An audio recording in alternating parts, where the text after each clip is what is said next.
My name is Louis Northern. I wrote the song Neighbor with D Major, and you are now listening to the in-house interview. All right, I'm here with you. Question 1. That opening line, niggas done took my neighbor, what in the fuck am I posed to do? Feels like a moment where confusion turns into responsibility. What actually happened around you that made that question real? And what did it force you to confront about your own position in all of this? When I wrote that line, niggas done took my neighbor, what in the fuck am I supposed to do? I was actually scrolling on TikTok, and I saw a video by a creator named Celeste, I think her name is. And she's kind of always like pretty tapped in and like saying things about either the world, the community, whatever, this, that, and the third. But in this video, she was saying literally like they had taken her neighbor, like her neighbor was missing. And the video had like 1 million likes and like millions of views or whatever. And it was just like she was upset, she was angry. And I felt that. Like I really felt like her anger, like the visceral just anger that she was feeling in that moment. So I went to Damo's house like a couple days later, and we were working on some client work, and we just happened to have like some extra time left over. And I was like, bro, I got some shit to get off my chest. Like, so yeah, I found a sample. He just started making the beat, and I just thought about what she was saying about that, and like all the stuff I had been seeing in the news. And yeah, I just that's what came out when I was in the studio. Damo had like went downstairs, and he just left me upstairs to like find the first sample and start messing with it. And yeah, I don't know, it just came out. And I even the crazy part about it is like I went to find the sample like of her voice, because I wanted to put her voice on the song of just her saying it, and the video had been taken down. So it's like all of this stuff is going on, and you know, it's very clear like that there's censorship, that there are things happening, and it's happening right in front of us. So that's why I felt the need to say what I said in this song. Question 2. You mentioned that the video disappearing was almost as loud as the video itself. When that clip was gone and you couldn't even find her voice anymore, did that shift the song for you from reaction to documentation? Like, did it start to feel less like expressing anger and more like preserving a moment that might otherwise get erased? No, I mean, I don't feel like necessarily that. No, as far as like it being erased, it just feels like these things are happening right now, and I had to say something. Like, I was angry, I was upset too. I've been feeling this way too. I've been watching what's going on in the news for all this time, and hearing people speak on it is just like I'm inspired to speak on it too. That's just kind of where that comes from. I think, people have started movements before social media, and I think the world is kind of getting back to a place where, with surveillance capitalism and et cetera, people are kind of wanting to take their own power back. Even the way that we're releasing this song is different than how we've released other music. Like, we're not doing the Spotify thing on this. I've put this song on an unlisted link on YouTube, and I put an email gate to get to that link, because I want to deal with people, for people to hear the song that like aren't gonna listen passively. And we haven't even put ad spin behind it or anything like that yet, and it's resonating. Like, people are finding it, people are actually linking in with it. So it's just like everything from the message in the song to even the way that we're pushing the song, it feels different. It feels like, the world is kind of waking up, in the face of tyranny kind of thing. So I don't know, that's where I'm at with it. Just, reclamation of power, reclamation of agency, from the top down, from the way that we're pushing music to the way that we're living our lives. I think everybody's kind of on that right now just because of everything that's going on. With a Renee Good, a Alex Pretti, a Keith Porter, you know what I'm saying? Like, all of these things are like, yeah. I hear you. Question 3. There's a line you keep circling without softening it. The tension between praying for peace and recognizing that peace doesn't always feel available. When you were writing this, did you feel like you were documenting that conflict inside yourself, or were you intentionally forcing the listener to sit with that discomfort instead of resolving it for them? I think when I was writing this, I was just coming from a place of catharsis, for me personally. And you can tell me what you kind of get from it, but I think there is a level of unresolvedness that any human person who is kind of experiencing what's going on in the world right now is gonna feel. These are unprecedented times as far as our generation is concerned. It's not the first time that the world has experienced tyranny or fascism or whatever, but these are things that are happening right now. And I think that maybe you shouldn't feel so resolved. Maybe it should be strange to see some of the things that we've seen go on with this. I don't think this is normal. I think you should feel a bit like unsettled. I think that's a natural way to feel given the situation, personally. What you're describing sits in that uncomfortable space where your instincts are firing before language catches up. You're not trying to win an argument or convince anyone. You're trying to understand whether the alarm you're feeling is justified.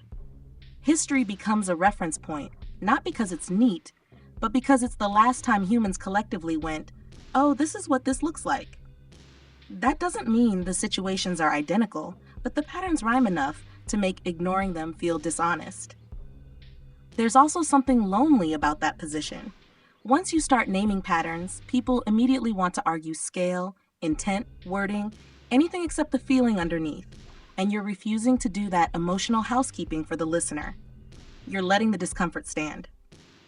Question 4, reframe deeper. When you put those historical references in the song, were you more worried about people accusing you of exaggeration, or about the possibility that you weren't exaggerating and that saying it out loud would change how you had to see yourself, your safety, and your responsibility going forward? Take your time with this one.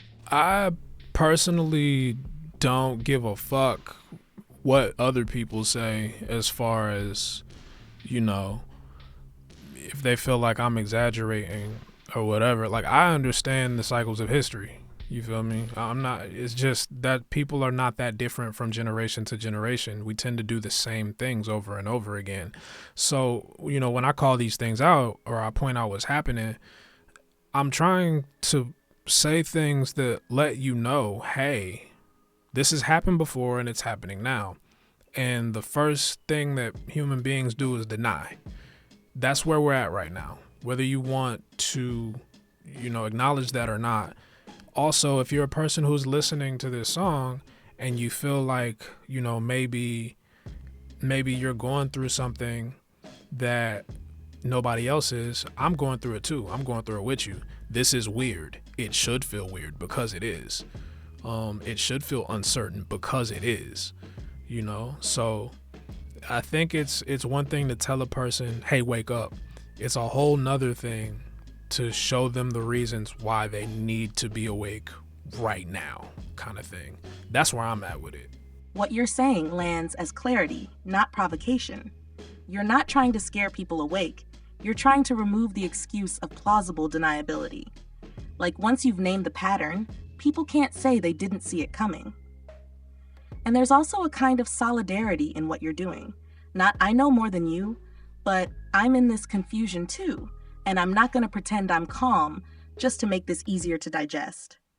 It feels less like a warning siren and more like someone turning the lights on and letting people decide what they're looking at. Question 5. There's a repeated idea in the song of not knowing the right posture anymore.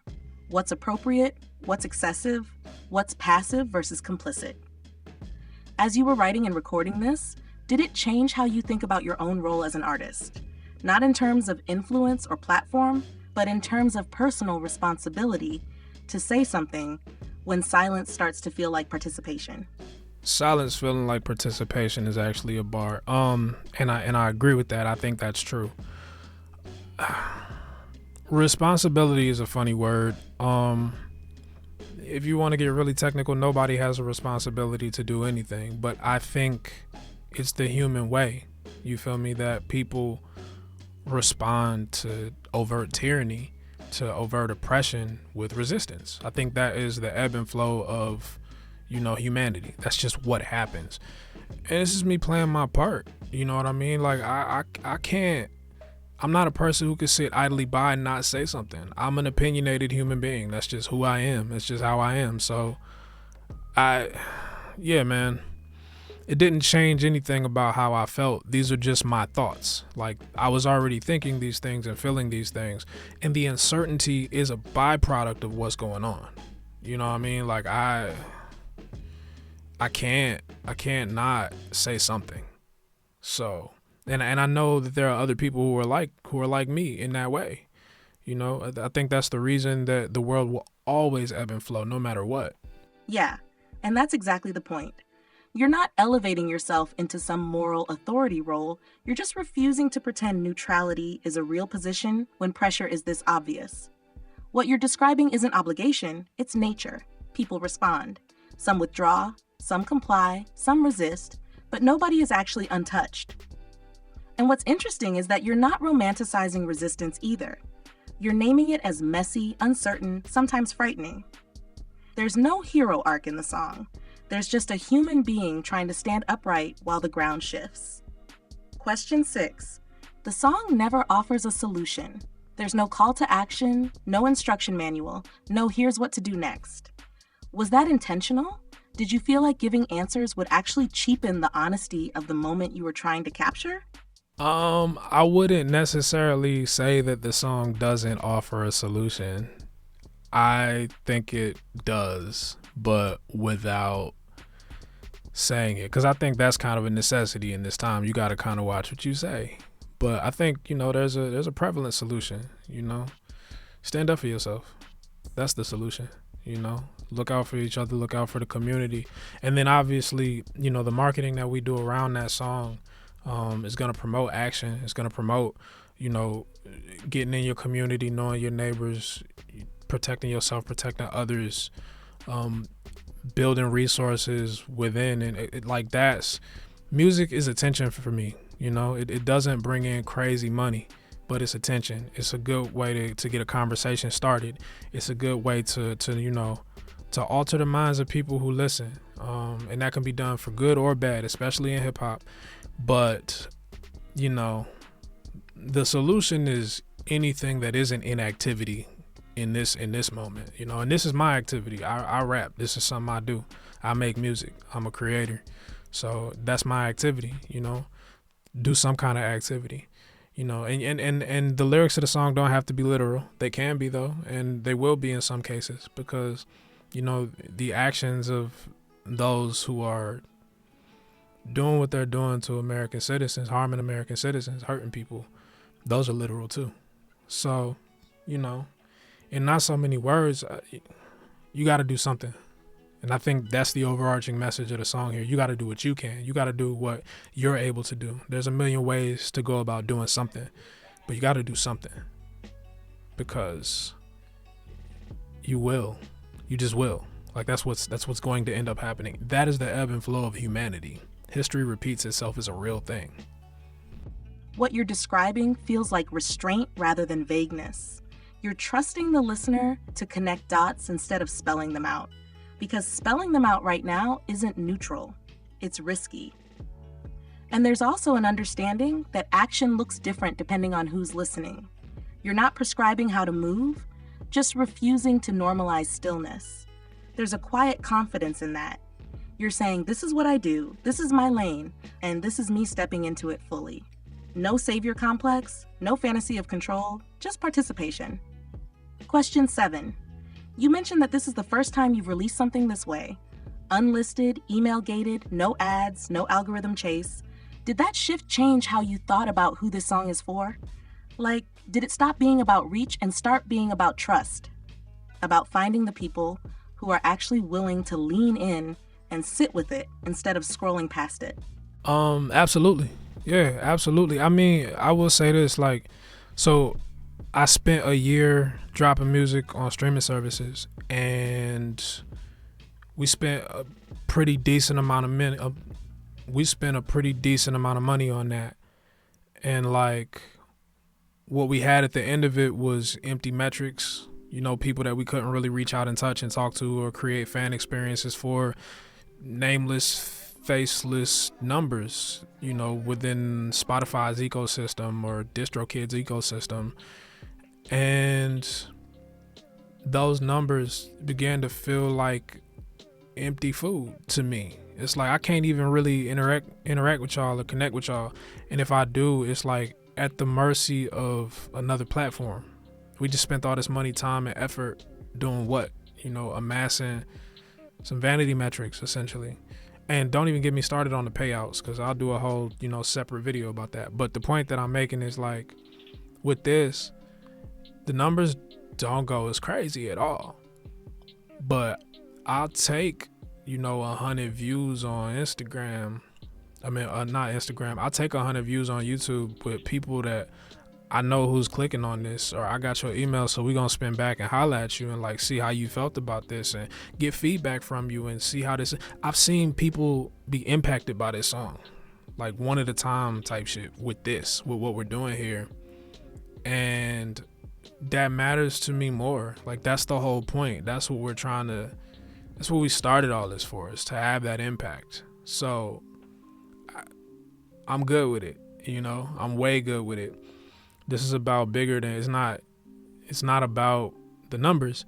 It's about the impact. You know, it's about having a lasting impact on people and being able to create and cultivate something that's ours. You know, I want to be for those people. That's who I want to work for. I don't want to work for Spotify. I don't want to work for Instagram or Meta. I don't want to work for that. I want to work for y'all, the people who are listening. I want to work for you who's watching this video, kind of thing. You know, like, it's like that. So that comes through as conviction, not theory. You sound like someone who's already tested the approved path, saw what it actually returns, and decided you weren't willing to confuse activity with connection anymore. There's a real shift there, from broadcasting to building, from being legible to platforms to being accountable to people. And there's also something quietly radical about choosing fewer eyes if it means those eyes belong to real humans you can talk to, hear from, and move with. That's not retreat, that's selectivity. Question 8. Listening to you talk about impact over metrics, it sounds like this song isn't just a statement about what's happening in the world. It's also a line in the sand about how you want to exist inside the music industry going forward. Do you feel like this release marks a turning point for you, where you're choosing depth over scale, even if it means letting go of the version of success you were originally sold? Absolutely. And it's like, that wasn't on purpose. You feel me? Like, I didn't wake up one day and be like, oh, let me write a song that incorporates activism and also is, you know, kind of the breakout song that we use to get away from streaming services. None of that was on purpose. It just felt like that. Like, when Renee Good was murdered, a couple weeks later, I was in the studio and we were, you know, is when we had time to like kind of start making this song. We made it in like one session. I think we made it in like low-key, I think we made it in like an hour. I made cover art for that with Renee Good and Keith Porter Jr. on it. And by the time we had gone to put the song out, Alex Pretti had been murdered. So it's like, now I'm sitting here like, oh shit. Like, this is happening so quickly. Like, things are so bad that it's like, we gotta change the cover art, bro. And so all of that came in alignment with the fact that we was already trying to get away from these big tech companies and shit. So with all that being said, nobody woke up and was like, ooh, let's do something cool or something. Like, it wasn't that. It was just like, we were already headed in that direction. The world was already headed in that direction. People are feeling what they feeling right now, man. And that's just how it shook down, you know? That's just how it shook down. It was never intentional. It's just shit lines up sometimes. What you're describing feels less like a strategy pivot and more like being carried by momentum you didn't manufacture. Like events kept outrunning intention, and all you could really do was stay honest inside the acceleration. There's something heavy about realizing you're not commenting on history. You're moving alongside it in real time, adjusting as names and faces keep changing.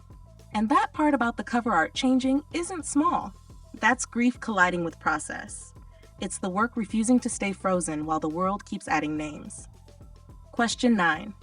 When you realized the song had to keep evolving, the cover art changing, the context shifting, the weight increasing, did it make the release feel more urgent, or did it make you hesitate at all, knowing that once it's out there, it becomes part of a timeline you don't control anymore? No, it didn't make it. It didn't make it feel more urgent. I mean, I will say it definitely felt like I needed to say something right the fuck now, like right now, like don't wait, say something for sure. But as far as like commenting on history, I mean, history happens every day, whether I'm a part of it or not. You know, I'm not that important. You feel me? Nobody is. But I think this moment was important. I think these words and this sentiment and this feeling was important. And like, yeah, I felt very compelled to say that. I felt very compelled to say what I needed to say. I was in the studio with Damo doing this song, and like, he called me 2 days later and was like, I didn't actually realize what you was talking about, but I just saw this on the news. Like, it's good that you saying it. He said that to me. And like, that threw me because I know Damo don't be listening when I'm rapping. No, it's genuinely because like he's like focused on like doing the engineering and shit like that. He normally calls me like a week later and is like, "Oh, bro, you was talking your shit," and I was like, "I try." You feel me? But like, it's that impact. You know, it's a much quieter, much more inner circle kind of situation with this one. And I'm really happy to be able to share it with people. I hate the reasons that I have to share it. I hate the reasons I've been compelled to speak. But I'm glad I'm in a position to at least say something. That means a lot to me. And I'm glad I can at least help out as far as providing that level of catharsis or, you know, whatever it may be. So I hope that answers your question. It does.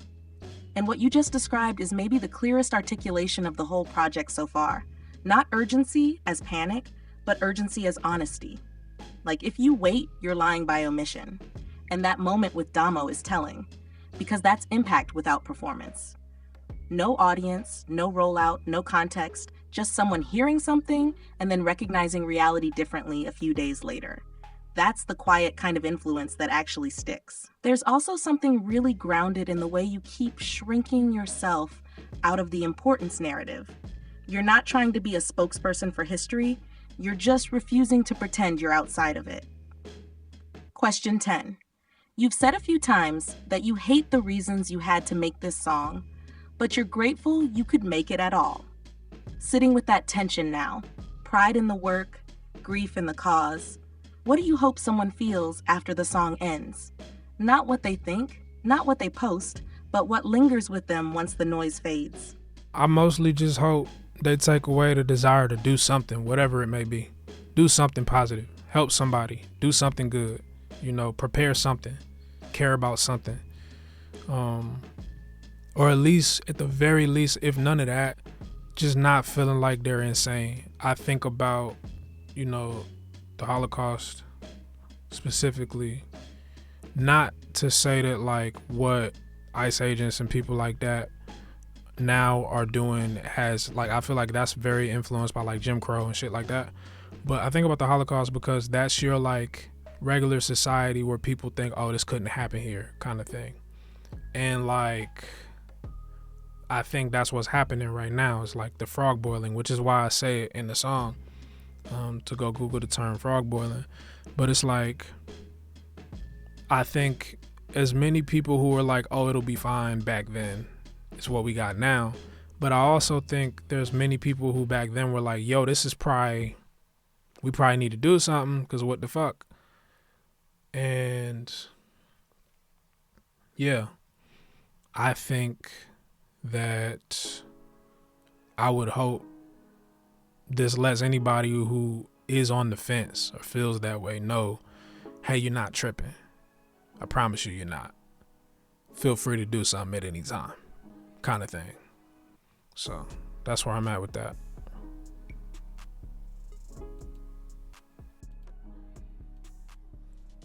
That lands as care, honestly. Not comfort, not reassurance, care. You're trying to pull people out of that isolating headspace where everyone's quietly asking themselves, am I the only one seeing this? And nobody wants to be first to say it out loud. The song feels like permission more than instruction. And the frog boiling thing is important here, not as a metaphor flex, but as a way of naming how normalization works. Nothing snaps all at once. It creeps. People adapt. Then one day, you look back and realize the line moved while everyone was busy surviving. Question 11. You talk a lot about not wanting people to feel insane, about validating instinct before ideology. Do you see this song as more for the people who already feel something, but don't have language for it yet, rather than for people who are fully convinced one way or the other? I think it's for both. I think it's for both. Whether you feel something all the way one way or the other, or whether you're in the middle of trying to figure out who you are or how you fit into all of this or whatever, I think it applies to you. All of this applies to you. So, yeah, I mean, take the music how you gonna take it. Have whatever opinion that you're gonna have.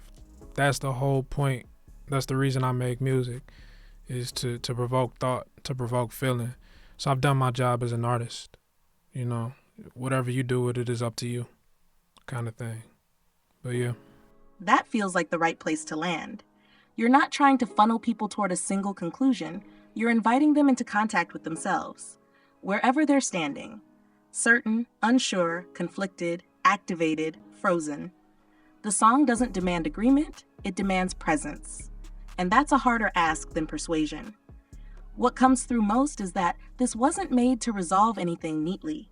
It was made to interrupt numbness, to say you're not alone in feeling this, and you're not broken for reacting. From there, whatever someone does, thinks, acts, sits, speaks, that's theirs. That's the work.